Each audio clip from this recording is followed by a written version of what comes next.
Welcome to Australian Transformers Weekly. We are bringing you Transformers news from around the world and across Australia. Not that Australia gets that much news, but we're going to do it with Australian accents. This is episode 199. We are recording live on Friday, September 6th, 2019. In this episode, we've got some new Masterpiece figures. Yay. Awesome. Oh, shit. We didn't fill anything else in there. Anyway, all of that and whatever else we've got in the run sheet is coming up after this.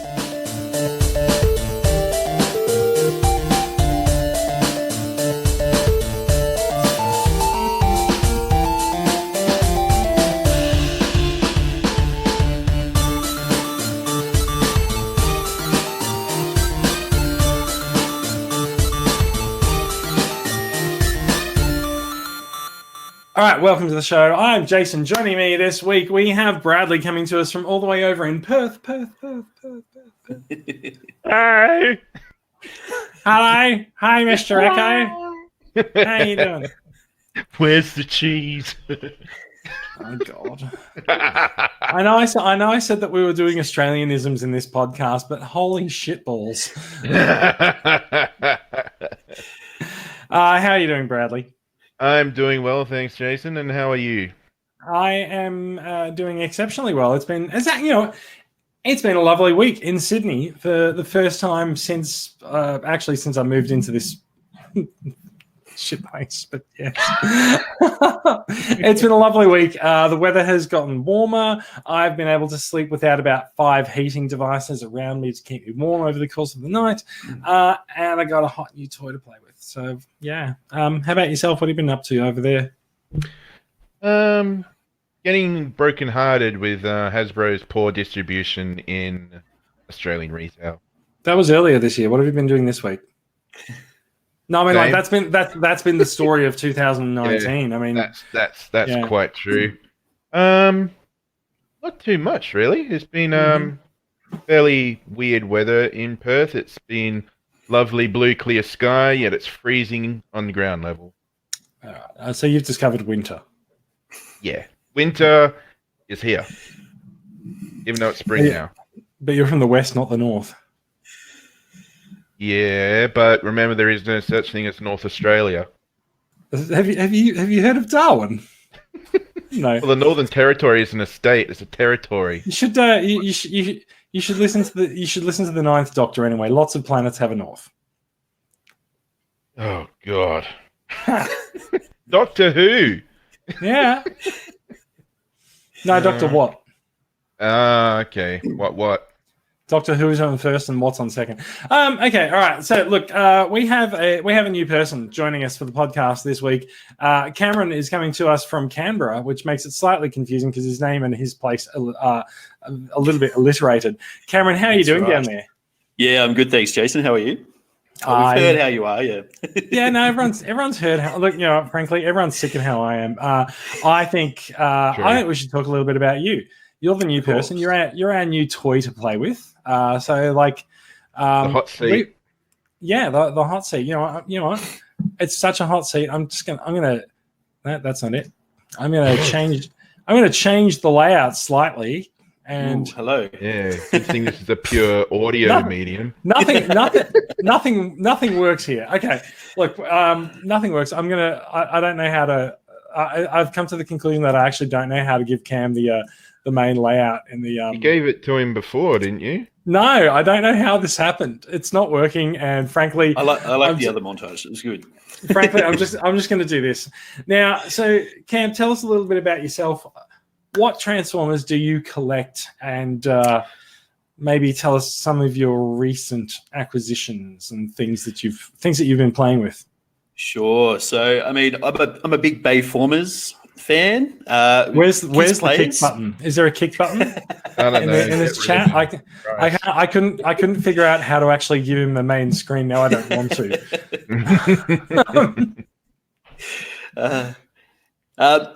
So tell us some more about this Bayformers stuff. Like, what is this? None of us are familiar with it. I want to hear all about it. I don't know. So since the movies came out, I've always been a big fan. So, it's a huge shift from G1, obviously. But the just the design G1 of movie them. was in 1986. It's a long time ago. He was. So I just like the look of the new Bayformers. Well, they're not exactly new anymore, but it'd be a bit more edgy. So, I've got my Iin-Hand masterpiece here. Oh, yes, very nice. Nice. Yeah. Just a pretty figure all around, I think. It's just the detailing in them and, yeah, the pretties. That's true. Look, I think the movie masterpiece figures. So, like there have been older movie masterpiece figures, which were just sort of leaders rebadged for the Japanese market. But I think the newer movie masterpiece figures they seem to be quite popular. They seem to be doing pretty well.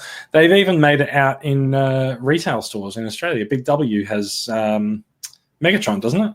Or is it Megatron? Barricade. Barricade, yes. They also have the VW Bumblebee as well, masterpiece. So controversial. Let's put you through the ringer in your first 5 minutes. So you're a Bayformers fan. How do you feel about Bumblebee? Can't say I'm a huge fan. I think I've got an 8-year-old who quite likes him. But for the adult, I think I like the Decepticons. They've got a bit of the edge on the old Autobots in the movies. And appeals to something dark within me, I'm pretty sure. you say they've got the edge, but they do seem to keep getting defeated. They do. They've got the touch. It's fair enough. Right? So you're a Bayformers collector, but like I've seen things that you've been collecting that are not actually Bayformers. So like, like your collecting interests are a little bit more eclectic than that. Very eclectic, yeah. So, I mean, I've got a few of the G1 reissues. I've got a few G1s from the 80s. And I'm really enjoying the new Siege line as well. So, fantastic. Which Siege figures have you picked up? Or is that a story for new acquisitions? Probably could be for new acquisitions, but, the Iin-Hand, the Ratchets, the Chromias. I think Chromia seems to be a bit of a shell former here in Canberra. Chromia is, funnily enough, a shell former across Australia. However, when I went to TF Nation a few weeks ago, I actually took 3 Chromias over to people in the UK because they don't have her there. And as much as we might not really like the figure that much, and therefore, sort of assume it's a bit of a shelf warmer because we see it everywhere and we assume that no one likes it, there are people on the other side of the planet who are desperate to pick it up. Go figure. Very good point. Yeah. Look! One nation's shell formers are another nation's rarities. They also don't have Ravage or Laserbeak over there as well. It's very strange. So, what was your most recent? What was your most recent figure that you've picked up? Most recent figure would be the Combat Megatron in the G2 paint. So it was the 95 unreleased paint color. Yeah, you see that? There you go. People on the podcast won't be able to see it, but no, it looks fine. He is a wonderful looking repaint of the very quite good Siege Megatron figure as well.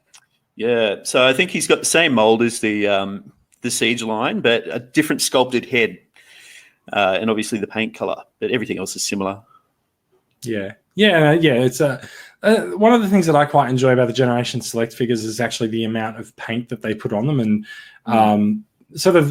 they're really starting to pick up the slack of after the demise of Fun Pub and actually making figures that are based on existing figures but have a different color scheme or a different paint job. Lancer and some of the fembots that they've been doing are also sort of a good example of that, I think. They also feel good in the hand as well. They're robust and meaty. So yeah, that's true. I think that's generally true of the Siege line. They're all quite solid figures. Unfortunately, like in being quite solid figures, they are a little bit smaller than they used to be. But that's the price of them being solid, isn't it? It is indeed. Very much so. Yeah. All right. I think that perhaps we should try doing a proper screen share now, and not that one, but this one, and maybe we'll start talking about some news, shall we? We're going to move swiftly on and get to the news. Straight into news. Hasbro news. that will take us into some news. What news comes from via yonder? First up tonight, we do have, you would think, given the number of people that have been picking up Masterpiece Convoy, no, but we're going to talk about him shortly. However, we're always looking forward to the next big thing, and we can see on screen there are some in-hand images of MP45. Now, this is the G1 Bumblebee version 2.0. Apparently, Takara's decided that the existing Bumblebee Masterpiece is just not enough, and so they're giving us a new one. Yeah, he's not a bad looker. He's not a bad looker. If you're into the cartoon aesthetic, he's much more in line with the cartoon aesthetic. You can see a couple of side by side figures here, and one of the things that really defined Bumblebee in the cartoon was the sort of the sweeping lines and the curve of the bonnet, and so they've really accentuated that. Whereas you can sort of see on the original MPB, it was much more. I guess realistic to the car.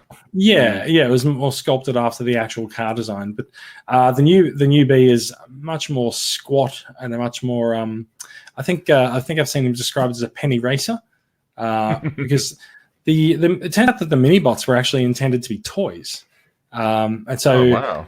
So that's why you get the squat designs, because they were actually modeled more after toy cars than they were after real cars. Hence, Bumblebee having a little bit more of a short design, and looks like he's intended to go onto a slot car racing track. Now, Cam, you didn't really mention any masterpieces other than the movie masterpieces in your collection there. Are you a masterpiece collector? I've got a couple, yeah. So actually. Just quickly popped the headphones off, and I went and grabbed my Bumblebee. Yeah, nice. Very nice. Right there. So I have to say, I love the colour. So the new one that's coming out seems to be a little bit lighter on the paint job. Yeah, I feel like he's a little bit less shiny. And it's really nice. It's really, so while I'm looking at my screen, I can see notifications popping up all over my screen, but they don't come through on the feed, so that's good. He is a little bit lighter. He's much more in line with his cartoon design and design and color scheme. And if I keep flicking through these, oh wow, that's a lot of bees. If I keep flicking through these enough, then we will find a robot mode picture of him to. And look, there, someone's taken a photo of every single step of transforming him. That's great. That's great. It's like a stop motion video we're looking at here. And yep. There we go. There we go. I gotta say the background. This is a photo shoot that we're looking at from TFW 2005. The background being a photograph of something that has vertical elevation but is laid flat is really confusing. I thought it was the Thames. Anyway, that looks really complicated. That picture does. There. It does. We're looking at Bumblebee side on. He's got a bit of a backpack. There's a bit of exposed stuff in it. But you know what? When you look at him from the front, he's going to look good. Yeah, I have to admit, the first picture I saw of this was just the robot mode comparison, and I honestly couldn't.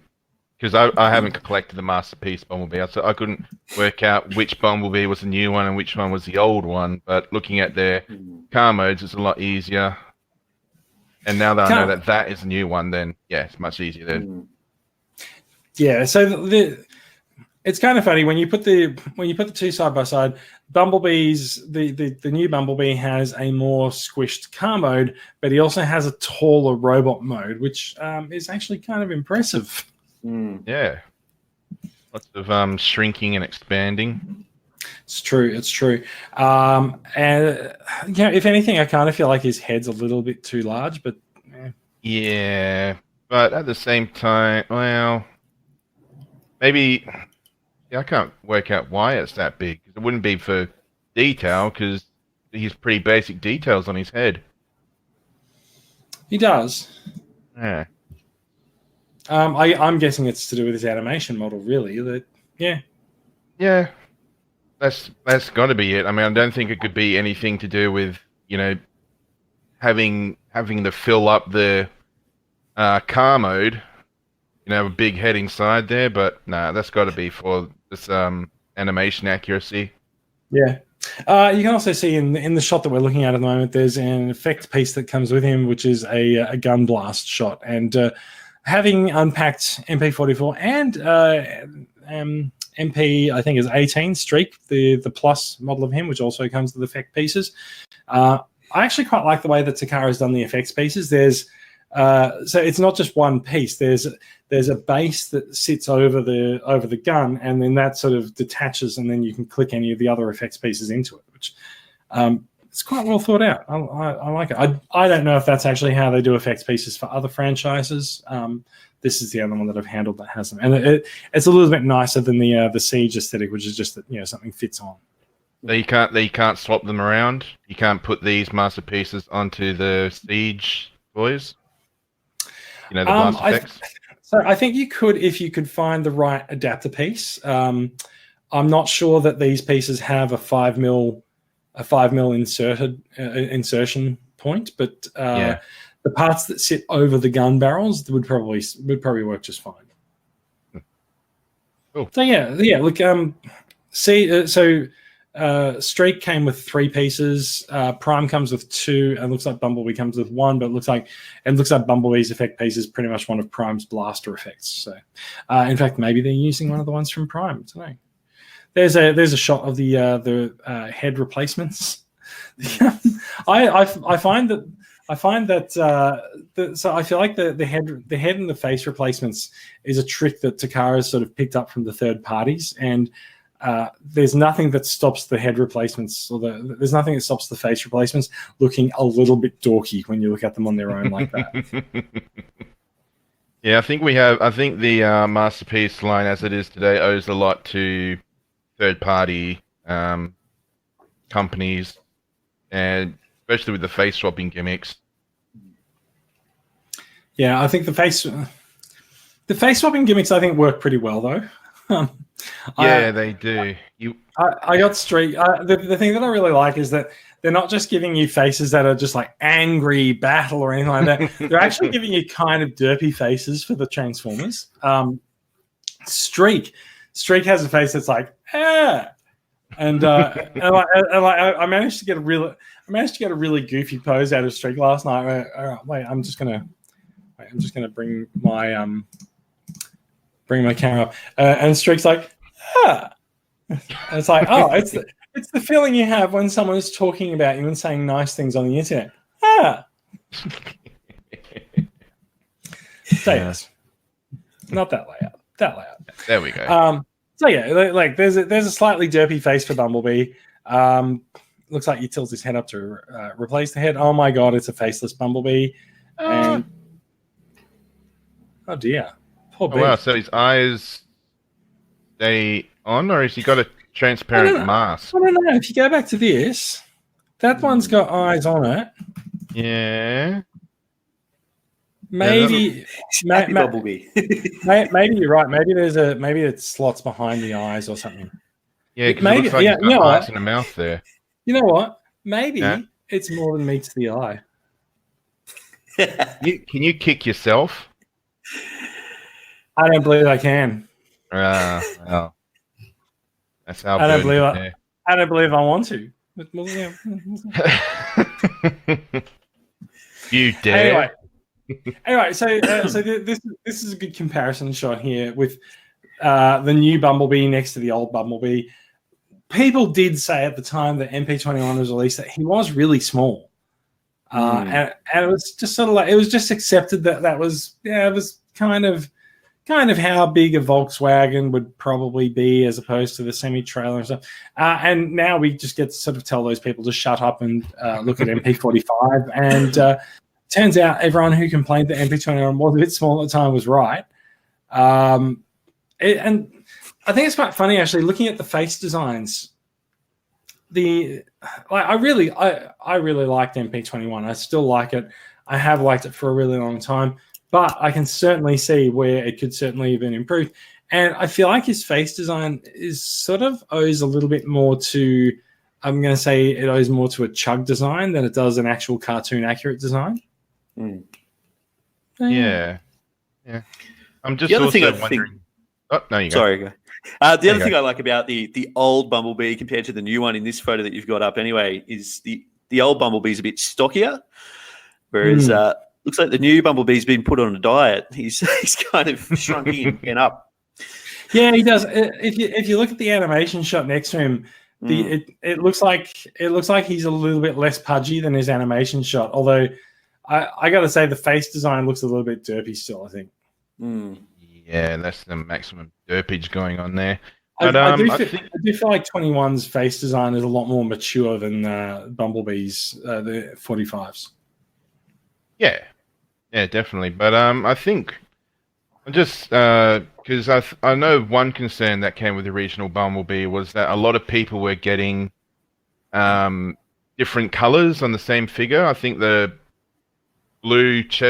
chest piece was all the blue plastic and just the yellow was painted onto the blue. So I saw a lot of people going on about Bumblebee, the first one, his colors were different. So I'm just wondering if this new one looks to all be one uniform color. So maybe they've learnt something from the previous masterpiece and they're bringing it forward to this one. But now I'm looking at that more off the animation model a lot more now, and it looks like, how the Combiner Wars figures had the power of the primes? You could put their huge hand on them as like an armor piece. Mm-hmm. That looks like what's happened with that animation model there. It does seem like they've chosen a bit of an unflattering animation model to compare to this figure, but I'm sure there's other examples. Yeah. But again, considering how short the car mode is for this guy, as opposed to 21, it is quite impressive that he's so tall. Definitely, yeah. Go Gadget Bumblebee legs. Well, it looks like the masterpiece collectors have their choice now. They can either go with something that's accurate to the real world car or something that's accurate to the cartoon. So it looks like win-win. Very true. Very true. And I have to admit, the more you look at it, the more I like it, I think. I think so. And there has been a bit of a controversy over how the back of his legs work, the back of his feet, and I'm just madly trying to find an image that shows it there. So you can sort of see his foot designs a little bit out there on this, as opposed to the animation model where it's just sort of it's a forward-facing foot. In real life, all of those parts of the door and the bonnet do need to go somewhere. So we'll see how it goes. I don't think it's as bad as we might have originally made out. Maybe it's because that backpack actually hangs out far enough that the foot protruding at the back doesn't really matter. Yeah, and this could also be a slightly mistransformed picture that we're looking at. I think we said that on the original pictures when we saw them. We were like, oh no, they've mistransformed it. Nah, I reckon this is it. Okay. Yeah, looks good. He does look good. I can't remember how much he is, but I am looking forward to getting him. I think he's due out at the end of next month or the end of this month. So yeah, we'll see. So he's 45. 46 is Leo Convoy due next month, and Hound is 47 due in December, I believe, or either December or January, February. We'll see. I wouldn't be surprised if Hound slipped a little bit. When you mentioned price, for some reason in my head there was popping the number 300, because that's probably what this guy will be going, judging by how Masterpiece figures their prices have sort of jumped up a bit in the last couple of years. Well, last year, I'll say. I'm not sure. I feel like this guy might still actually be around maybe 150, 200 or so. Yeah, never know. Yeah, maybe 200. Cam, did you have? Just going to say, you never know if Big W might pick it up. Maybe. Hasbro has been known to bring some of the Takara masterpieces to Australia, and we know that Hasbro's basically given up on their own packaging now, and they're going to take Takara's boxes and put them in a slipcase with English lettering on them. So it is very possible that he will come to Australia. We know Leo Convoy is. We're a bit surprised that Bumblebee is not, and it doesn't seem that Hound is either. But we do have time for them to change their minds. Now, we did say that we were going to talk about the big guy. So the new MP Convoy MP44 is available now. I've picked mine up. I got MP44 and I got MP18 Plus in the same one fell swoop, one same transaction. I've taken out Streak and I've played with him and transformed him a bit. I've taken photographs of MP44 in truck mode and I've started the transformation into robot mode, and then I stopped to do a podcast. So we'll see. Started. How involved is this? More involved than Revenge of the Fallen Leader Optimus? I don't have Revenge of the Fallen Leader Optimus, but I will say that there does appear to be about 10 pages of instructions. Wow, that's more involved than. And they're all really small. Are they easy to make out, though? Because sometimes it's very difficult to make out. I remember the old 80s toys, they actually had text. But the toys these days, they just have different colors. They did. It is mostly easy to work out. However, one of the things that has sort of marred the release of MP44 is a bit of a discussion about breakage of ratchets on knees. Now, I don't know exactly which step this comes into play in. I have reached a step in the transformation where it's like, use the double hinge on the legs to do this. And I'm like, oh no. So yeah, I'm not sure if I'm going to break my prime. We'll see how we go. But you do have to be a little bit careful when posing it or when extending the legs out. I can't quite work it out. There is an issue that can occur with the ratchets in the. So he's got a double jointed knee to be able to pull off some particular poses, and the ratchet in there doesn't like some of the legs being bent a particular way. So do be careful if you have purchased yourself an MP44. There's a lot of advice out there. Not only that, the minute you post something online saying, "Hey, I've got MP44," you will get a response that says, "Watch out for the knees." It doesn't matter where you are or who you're sending the things to. Someone will reply with that. And it turns out maybe you should be a little bit careful of the knees. Well, most huge releases like this, there's almost always like one person has one little problem with the knee, and then suddenly everyone's having a problem with the knee. So I think that's just something you have to take into account these days. Is one person has a bad experience, it catches on like wildfire. Just got to go with whatever you got. I think that's quite true. And I was discussing this with someone the other day. He said, remember the crotch issues with Beast Wars Megatron? How it was flaky and terrible, and all of them were going to break, and we haven't heard anything about it since like the week after release. Yeah. So yeah. Also, you know what? Like, it's a $500-600 item. Maybe just transform it carefully. Yeah. You want to have like gloves and sanitization and stuff. Maybe not. I mean, like, that's possibly an overreaction to the suggestion that you transform it carefully. But just maybe look at where things go before you actually move them, and just check that you are in fact interpreting the instructions properly. Yeah, and Jason, these aren't. Oh no, you go. Sorry, Brad. On YouTube, do they have any instructions on how to do it? So sometimes they have tutorials on how to convert it. There's a few. So I'm looking for a good one at the moment. So I'm sure I've mentioned this on the podcast before. I don't watch YouTube videos. If you send me a YouTube video link, I will look at it and I will read the title of it and just go, I know what happens in that video. This puts me at a distinct disadvantage when it comes to figuring out who to trust to watch transformation videos. Being a new figure, there's not that many out there yet. Like we are literally getting this a few days after its Japanese release, and so what I'm seeing a lot of on YouTube is there's a lot of pretty photos of the truck mode, and people are doing what I've done. They've taken it out, they've got it in truck mode, they have a bit of fun with it, they take some photos, and they film the part of their video, and then you see them pick up the truck mode and then put down the robot mode. And I'm like, hang on.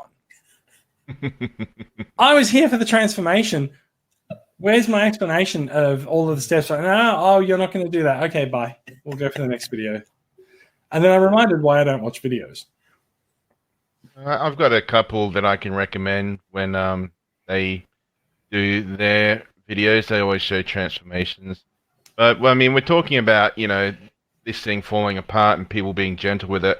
At the same time, this isn't like a mass release retail figure, give it to the kids sort of thing. This is a collector's item at the same time. So you want to be careful with it no matter what. Very true.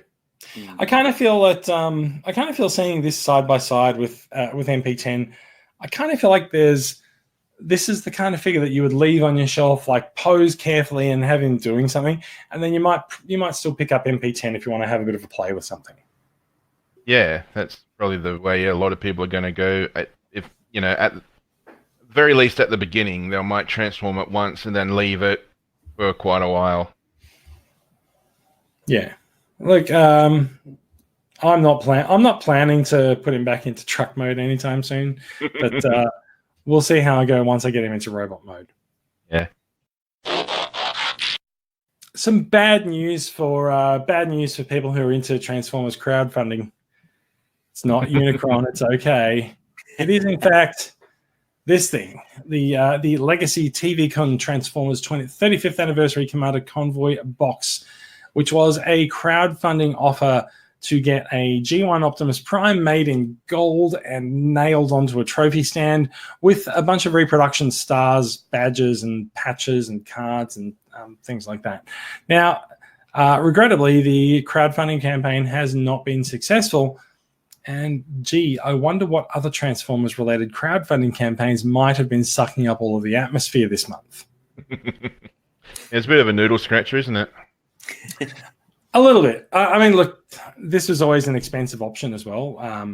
I think some people had actually advertised it as coming into Australia. If they could crowdfund it and it was going to get made, they were going to end up charging something like $500 or $600 for this. It's just too much for what it is. I think it's at the same time when you want an Optimus nailed to a piece of wood or a Unicron. Unicron. Well, look, I mean, Optimus is basically the Transformers allegory for Jesus Christ. So why not nail him to some wood? Yeah, that's a fair call. So yeah, the crowdfunding not successful. I don't know whether they're going to come back and have another shot at it, but yeah, there's looking at the article, it says that they only got to 49% of the required backing. So we'll see. They may revise their target and go for it again, and maybe just raise the price a little bit. See what happens. Looking at that toy, though, it's just screaming at me, gold plastic syndrome, gold plastic syndrome. So someone would do. Yeah. No, I don't think gold plastic syndrome is something that really happens these days. Like, look at the Golden Lagoon figures. Like the parts that actually have friction with other golden parts, they are painted a slightly differently textured gold color. So I don't think gold plastic syndrome is really a thing for us these days. Yeah, fair enough. Looks like it's also got rubber tires though, this is non-transforming, isn't it? It's nailed to. I think this is nailed down. I don't think you can transform it. Yeah. Yeah. Okay. Yeah, it's just weird seeing rubber tires, but everything else is gold. It's a bit of a contrast, isn't it? Yeah. Fair enough. I mean, I don't really have that much to say about crowdfunding this or crowdfunding Unicron. What do you guys think? Me personally, I threw my $100 down this week, so I've joined the queue. Would you be interested in something like this for your collection? Not while I'm probably saving up for Unicron. I think he'll take up a bit more shelf space. So fair enough, too. Yeah. Like, Yeah. look, I'm not that interested in the I'm not that interested in the actual the gold G1 Convoy figure, but I'm more interested in the stars reproduction stuff. And like that's the kind of thing where I feel like whoever's been responsible for printing that up will probably just like sell a bunch of them off cheap in the future. We'll see. Just keep an eye out for it. Yeah, probably on eBay for like $1,000. Unreleased stuff. Yeah. It seems likely. I would like to say just about crowdfunded stuff is, even if I don't buy it, I really do like when these things are mentioned, because you can sort of see inside the developer's mind as to what they're thinking could be released. You know what I mean? Like with Unicron and this, it's like, we're thinking of releasing this. What do you guys think? And then we can just sort of say with our pre-orders, like this guy only hit 49%, so there might not be a huge interest in it. Whereas Unicron, there could be an interest in it, because that number... Well, did they do a bit more work before they released the concept for Unicron? Wasn't that a fan-generated idea? No, Hasbro's put about 18 months worth of work into that figure. There is another Unicron doing the rounds, which is won by one of the third-party companies known as Zeta Toys, and it's really just a third-party version of the Armada style Unicron. So like he forms sort of a half sphere, and when he's in robot mode, he's I think he was like 19 or 20 inches tall instead of the 25 or 30 that the Hasbro one is. So yeah, he's not on the same par, not even playing the same sport. So yeah. On crowdfunding, there's been a bit of news come out this week, which really does make you wonder whether Hasbro is really doing a bit of a disservice by crowdfunding stuff. Hasbro has revealed that they are basically a $4 billion company. Does make me wonder why they're crowdfunding Unicron when they could just produce the thing anyway. They could go for the usual, which is what we've got in Australia, is the pre-order, take some interest, take some deposits, and then settle up the big order later on. But Hasbro didn't need to crowdfund Unicron, but I'm fairly sure that by making it a crowdfunded campaign, they do get themselves a little bit more coverage on some of the more mainstream sites. Like I've seen the Unicron campaign covered on Kotaku, Gizmodo, all these other places that wouldn't have been interested if it was just a standard Transformer. So I don't know. Being a crowdfund does get you some recognition, but it also, I think, it takes some of the atmosphere in the crowdfunding world away from the people who actually need it. And I have to say, though, I mean, kudos to EB Games too for throwing their hat in the ring. Pardon me, for being able to go in store and actually, put the money down in Australia. But they haven't got the message out to their staff in the stores. I don't know how about you guys, but I've been to a couple of EB Games store here in Canberra, and they didn't know about it. So it would have been nice to get the message out a bit more. Oh, dear, that is a bit unfortunate. Did you did you ultimately place a pre-order in store, or did you go online? I actually did. I wanted to just test the staff's knowledge. I went in and said, "Look, they're crowdfunding. You guys are facilitating with Hasbro the crowdfunding for Unicron. I'd like to put the $100 down." And they said, "What are you talking about? What are you talking about?" So I had to whip out my phone because they wouldn't have checked their own website for it, unfortunately. But I went to about 3 or 4 EB Game stores. The part that probably confused them is the crowdfunding aspect, because in Australia it's like ultimately our pre-orders count towards the crowdfund, but we're just a pre-order. And so like maybe if you'd said the pre-order, it might have been a little bit clearer. But at least they managed to do it once they've checked on the website, right? Exactly. Yeah. I think crowdfunding also, like if they announce a figure and say here's a pre-order, then that's great. But with crowdfunding, they can say we need this many before we even consider making it, and then the people that opt into it, they know what they're getting and they know how much they have to pay, and usually they paid it sort of straight up. So crowdfunding and pre-ordering are two very, I'd say they're different things, but it's sort of difficult to explain the difference. So, like, they are different things, but Hasbro is a large enough company that they could certainly have just gone, right, we're going to make Unicron, here's all the details, and we want you to pre-order it, and we're not going to make it unless we get 8,000 pre-orders. They don't need to get. They don't need 8,000 crowdfund backers, and I feel like them doing it that way kind of it's detracted from other companies that might have been crowdfunding stuff. Make Toys had a crowdfund going for a new Seeker this month, which has failed because I don't know, someone else has been worried. People have been worrying about the other crowdfunding, the Unicron crowdfunding instead. So I feel like in a way, the Hasbro crowdfund is a little bit disingenuous. Takara has done this in the past with the Brave Fort Max repaint. They said we're not going to make it, and we're not going to make it unless we get enough pre-orders. If we get enough pre-orders, we'll do it. They didn't need it to be a crowdfunding thing, but they could run it like a crowdfunding thing and say, right, we need 6,000 people to order this, and we only got to 4,100, therefore we're not going to make it. It's easy enough to handle. Yeah, I wasn't aware that the Unicron thing was taking away from third-party crowdfunding. I wasn't aware of that. Well, I wasn't even aware they use it.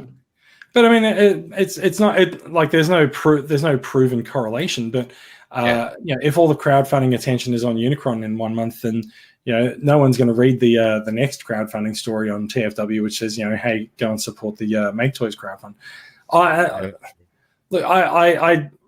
I'm not gonna jump in and come to Make Toys' rescue. Like, Make Toys is also a company that can manufacture toys and did not need to actually run this as a crowdfund. They were perfectly capable of actually saying, hey, we're going to do this, and we're not going to do it unless we get 2,000 orders. Yeah, true. It's certainly easy enough. The crowdfunding aspect, I think, as I said, the crowdfunding aspect of Unicron got them headlines and they got them coverage on sites that would not normally be interested in Transformers. So more power to them for that. But let's not kid ourselves that they actually needed to collect money for this thing up front in order to actually make it. True. Yeah. Good call. Now the wait 2021. Well, the wait for now is until the 6th of October, and we'll see whether or not we've actually made it to 8,000 orders. Eh? Very good point. Yeah. All right, let's go to the next story. This is a bit of interest, really. I noticed this as I was browsing around a little bit earlier. There is a story on, I think it's on Cybertron, that has a description of how Siege's insignias come up. Now, if you open up the Siege boxes, they come with these insignias, which are sort of a large circular device that no one's really been quite sure exactly what they mean or how they've constructed them all. And so the guys from Hasbro have actually gotten out and given a bit of an explanation. So each of these military insignias carries a division, a unit, and a rank. And so the division is sort of the outer circle, the unit is the central weapon, and the rank is the lower part on the Decepticon there. And the Autobots, it has a slightly different breakdown. The division is the bottom half, the unit is the top half, and the rank is some part on the side. I don't find the rank stuff particularly well identified, and I think some of the people who've been trying to figure these out have ended up a little bit lost on exactly how to determine rank from these. Yeah, I'm just looking at the Siege packs that I got, and I really don't give a toss about all this intricate work into making these little minicon. No, not minicon. What was that other one? They do bear a bit of a resemblance to minicon faction insignias. Yeah, and why? It's just, you got a Decepticon, you got an Autobot, fine. It's Voyager, Deluxe, or it's a Target Master or Battle Master, whatever they're called. This is just pointless busy work, really, isn't it? Oh, look, I particularly personally think it's pretty cool. It adds to the kind of mythology and the story of the line, I think. The only thing I don't get is why Starscream's only a captain. If you look at it, he's not a major underneath the general. I thought he was second in command for some reason. I can't necessarily determine that from here either, unless there's something later on. Yeah, yep. Just above Red Alert's insignia there is Starscream's. Yeah. That's Red Alert. Yeah. Yeah, but I don't see how the sword represents a captain. Oh no, it's underneath it, so it's on that It's bottom the rank. bottom part, the chevrons. That's meant to echo their rank. Oh, I see. Right. So you I can don't count. I know. think. Yeah. That's Yeah, Skywarp's, and he's got a different chevron. I've just got my Skywarp one right up to my camera. The other guys can see it. And Yeah, I mean that's Megatron's as well. So he's got the little X. Woo, Skywalker. Yeah. Like I said, I find it interesting. It's ultimately not really like that particularly important for all of us to really understand. It's just it's a bit of a design conceit with the siege line, and it's nice to know where it came from. yeah, it's true. It makes you appreciate the art a bit more, but doesn't really add much to the grand scheme of things. Possibly not. Yeah. Oh, there we go. So there's the rank explanations there. Ah, okay. So, wait, does that mean Skywarps are private? I don't know. He's got one chevron. Yeah. He's got two. He's a sergeant. Fair enough. Yeah. I mean, look. I mean, if you were to say, right, Megatron's the general, so who would be the majors? Soundwave and Shockwave, and then the captain, Starscream. Yeah, like that makes sense. Yeah, good work. Anyway, that was just a little bit of an interesting story that popped up in the last few hours. Another interesting story that has popped up is the super expensive Seacons that are being offered as the Generation Selects toy line, which this one has a little bit more interest from Takara Tomy in offering them. So Takara Tomy is offering them through their website, Takara Tomy Mall, and it does appear that most of these figures are turning up to be about $60 each, and that's not even the big ones yet. So all up, this combiner is going to be Voyager plus 4 limbs, 4 deluxe limbs, but he's going to be well over $200 or $250 possibly for the final asking price.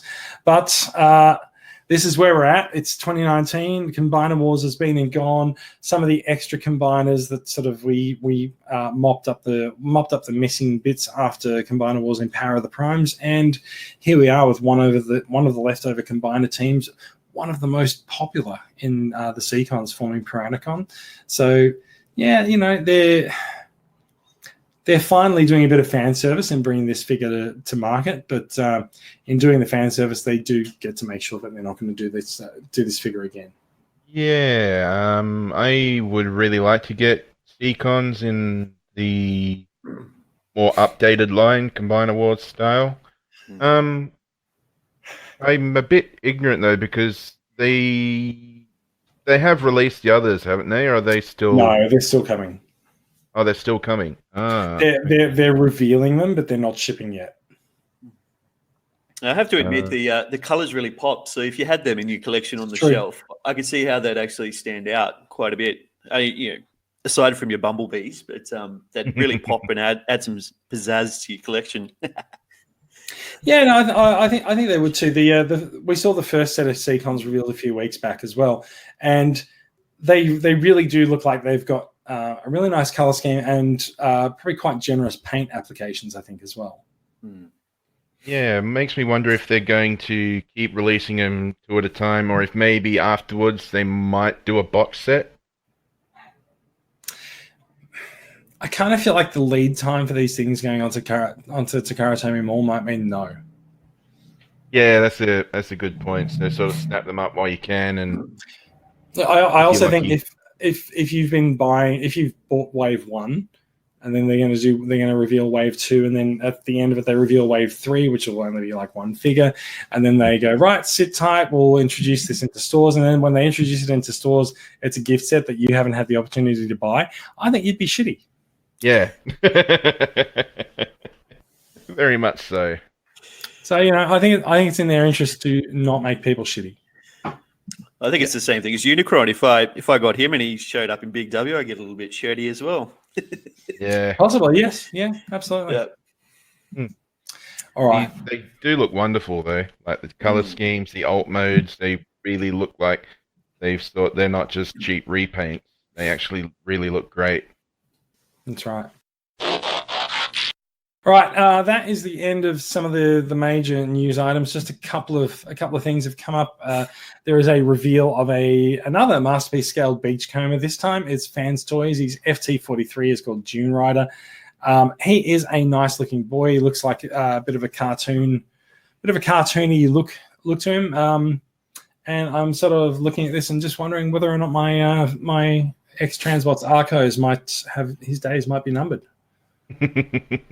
Well, only you can answer that, my friend. That is true. But yeah, no, like he's a good looking bot.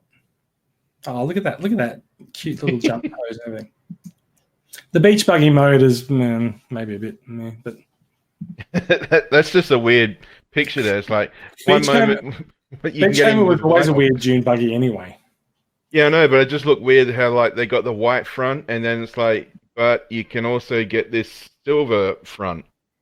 I think that's if I'm not mistaken, I believe Beachcomber actually had stickers to cover his front or his legs or something like that. So maybe it looks like it's just a bit that you clip over to make it look a little bit more toy accurate, perhaps. Yeah, perhaps. Well, I'm not a masterpiece collector, but I don't know you've already got a masterpiece scale Beachcomber, haven't you? Yeah, I'm just looking for him up on one of the shelves there, but I do, and I don't need another one, but this is actually looking pretty nice. And also, I kind of like Beachcomber. Yeah, I reckon Beachcomber's cool. It's just this one that looks a bit thin on the paint application. Maybe it's just because we're looking at a test shot. Yeah, very, very good point. Yeah. I'm loving that foot pivot as well that he's got in there, the articulation. Yeah, his ankle tilts look pretty nice. They seem to work. They seem to work fairly well in with the rest of his leg design there too. Last brief story before we go off and talk about a couple of things. IDW's Phase 2 Volume 10, although it says Volume 11 in the story, that's a bit weird, but whatever. They are ready to release. They collect More Than Meets the Eyes. They collect up to issues 50 to 55 of More Than Meets the Eye, a couple of short stories, and a Redemption one-shot. Redemption is part of the Dinobot arc with some of the art by Livio Ramondelli. And so according to the description from TFW, collects Transformers issues 46 to 50, More Than Meets the Eye 50 to 55. So that's actually fairly close to the end of the initial run of More Than Meets the Eye. It rebranded to Lost Light fairly soon after this. So this is sort of reaching the end. This is the Necro World arc and some of the time travel, I think, as well. So yeah. Not the time travel, sorry, the dimension jumping into the Functionist universe, which set the scene for the finale of Lost Light. And yeah. Those are coming out. I think it's due. Oh. So it's due. May 2020? May 2020, which it's actually due on my birthday on May 26th. And the reason issues 10's cover art was shown is because no one knows what the cover looks like yet. It's pretty early.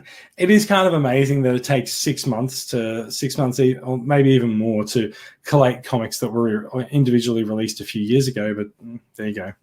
Ours is not to wonder why. That's how solicitations work for comics, right? That is, in fact, the end of the news. So we can return to our 3-up configuration here and talk about some acquisitions. Now, Cam, you've already shown off your combat Megatron. Did you want to have something else? Did you want to talk about something else? I actually do. I'm lucky I've got my shelf within reaching distance, so I can grab if I need to. But just recently, I finished grabbing all 4 Studio Series Constructicons. I'm excited to build Devastator when I get them all. But Long Haul was here we go down there, was the most recent one that I got. So, I'm really excited to get them. And I think there were 2 more reveals just recently as well. There were. There's. I'm not sure if there's any Constructicons remain to be revealed yet or not. But I feel like there's still something hanging around. But there's been a few new reveals lately. It does seem like the Studio Series line is going to continue to go on. I feel like Studio Series has been quite popular, in fact. So yeah. Anything else you want to bring up there? Or I might, and you might be able to shed some light on this one. So I got this just recently. That looks like a Mega SCF. Is that Star Saber? Star Saber, yeah. Yeah. So it's a PVC figure representation. It doesn't transform, but they're collectibles, really. Yeah, I thought he was very cool, so I picked him up in a local shop. Nice. Which is very nice. Do you have any other SCFs? I don't with me at the moment. No, I think I've got a Starscream in storage. Oh, very nice. Yeah, yeah. They don't seem that difficult to come by, but I think they're a little bit of a rarity in Australia because we didn't really grow up with the culture around the sort of the collectible PVC figures.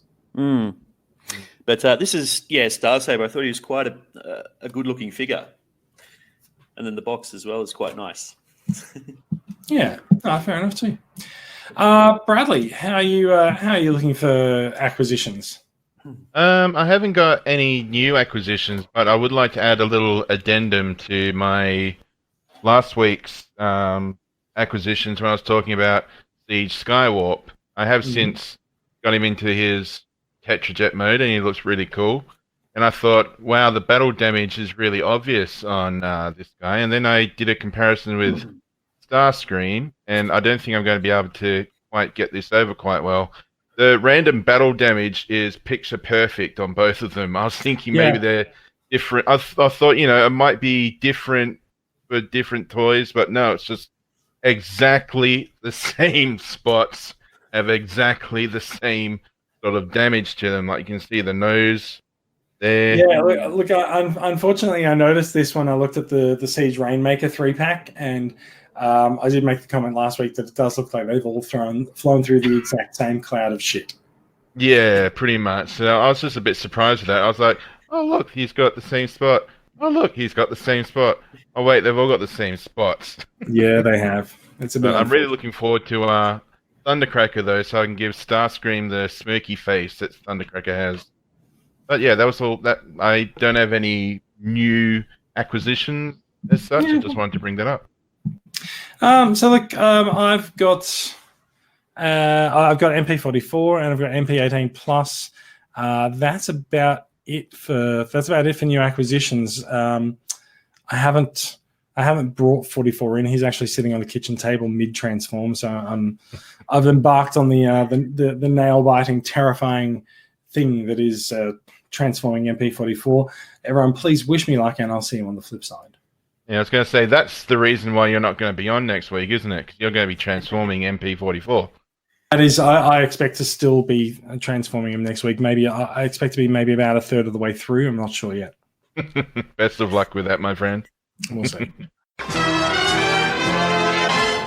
We're about at the end of the show. We're pretty much running to time at about an hour long. So let's wrap the show up. It is birthday month for TCCA this month. So if you're able to get to an event that we are organising in a couple of places around the country, please do head in, say hi, meet some fellow collectors. And if you can't, then maybe raise a glass and toast the club and to see how you go. And of course, when I say raise a glass and toast the club, I am of course thinking about the Leonardo DiCaprio animated GIF from The Great Gatsby, with all the fireworks going off in the background. I think that would be a good look. On that bombshell, it's time to end the show. So thank you for listening. If you are watching along with the live record, and a couple of people might have, please thank you for checking us out. You can find out more about these stories and more, including links to them and all sorts of other information posted in the show notes that'll be posted to the Transformers Weekly Facebook page and the Podbean site. We are all hanging around in Transformers Collectors Club Australia. I actually did not introduce Cameron properly. Cameron is the New South Wales. No, I'm the New South Wales state rep. He is the ACT state rep. You can't have my state. It's okay. You probably don't know it anyway. So the club does operate some state representatives for getting some local knowledge and just helping hand for some members in various areas. And Cam is the ACT representative, so he gets to take care of all of the politicians who are Transformers fans in Australia. So yeah, as I said, we are all in the Transformers Collectors Club Australia group on Facebook if you'd like to talk to us. If you haven't subscribed, if you found this podcast through a web search, then you can find us on iTunes, Pocket Casts, YouTube, Google Podcasts, Spotify Podcasts, and more. The RSS feed, if you really need it, which you probably don't buy these days, is on the website and in the show notes. We are a production of Transformers Collectors Club Australia. Is a registered non-profit club in Victoria that strives to make life better for Transformers fans across Australia. We do it by engaging the collecting community, going out and manning tables at swap meets and supernovas and Oz Comic Cons and all those sort of good things. So if you're at one of those events, and I think Gold Coast Oz Comic Con is coming up very soon, we will have a table there demoing some. No, not really demoing, just showing off some Transformers to interested parties. So do come along and see us there. You can find out more about the club at transformerscca.com. Brad, you can be found on Twitch. Just look for the big pair of legs with the groovy guy in between them, or you can go to twitch.tv/groovyguide0069. And Cameron, we might is there somewhere that people can catch you outside of on Facebook? No, just on Facebook. Unfortunately, but very active there, so you're bound to see something from me there. Fair enough. Thank you for listening, everyone. Thank you for watching, and we will be back with more Transformers news next week, and it might be episode 200. We might see if we can do something a little bit special. We'll see how we go, maybe inviting a few extra faces onto the podcast for a big one-off blowout episode, which may not be next week, actually, because I'm not going to be around. It might be 2 weeks from now. We'll see how we go. Anyway, thank you very much, and that can be deleted and reference gone. So thank you very much for watching, and we'll be back with more next time. Toodles. Toodle Pipski. Bye. Thanks, guys.